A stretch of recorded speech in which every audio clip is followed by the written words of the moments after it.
Let me give you a third skill that you need to learn. And I've already mentioned this briefly, but we're going to go into it in detail, and it's this. We can't try to read each other's minds. How many times do we do this? In other words, we make assumptions about what somebody else thinks or what somebody else feels or about what their motives are.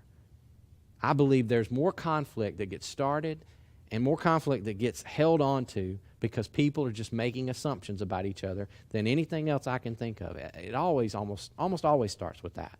It goes like this. You say something, you make a comment to me, and it hurts me, it offends me, or I take it a certain way. And so what do I do in that moment? I just assume that that's what you meant, right? I assume you meant to hurt me, you meant to offend me, you meant to embarrass me.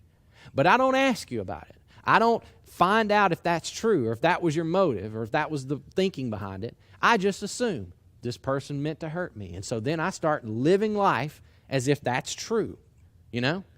I don't talk to you about it. I don't ask what you were thinking. I just assume. And so now I'm mad, I'm hurt, I'm carrying around conflict, and you probably don't even know about it because you weren't intending that in the first place. See how that works? And here's why mind reading and making assumptions is so toxic.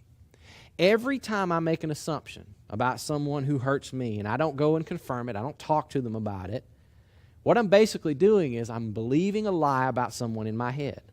And when I do that, I'm not living in reality anymore. I'm just living in my own world that I just made up in my own mind. So then I start treating you differently. I start treating you based on what I think you meant or what I assume that you were doing.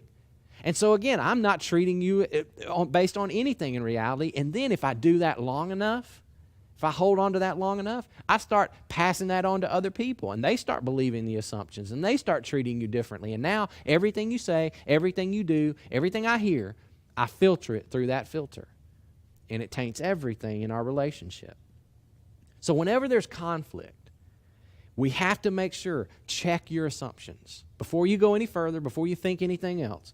And I want to give you 4 steps to do this. Here's how you always can check your assumptions. Number 1, start by reflecting on what that other person thinks or feels, but they haven't said out loud, what you're assuming. In other words, get real clear in your mind.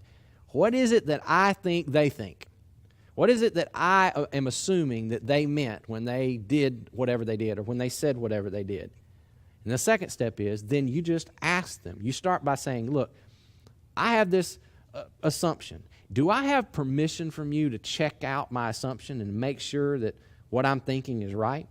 And then you wait. And if they say yes, you move on to step 3. And you just simply say something like this. Say, well, okay, I think that you might think, or I feel like, or I'm assuming that you were thinking this when you said what you said, or when you did what you did. And then you just fill in that blank with whatever it is that you're assuming. And then you ask them, am I right? Is that really what you meant to do? Or is that what you were trying to accomplish? And then you just sit back. Number 4, you just give them an opportunity to respond to that. And you listen. And if you follow this conversation guide that I'm giving you right here, that'll, I think in a lot of relational conflicts, almost every one, it'll help you. It'll help you in any relationship. Your employees, your bosses, your spouse, your friends, your roommate, your kids, parents. Anytime there's a conflict, I'm telling you, it often comes back to the assumptions we make. But if you'll check them out first, sometimes you can prevent the conflict from ever happening in the first place, or at least going any further.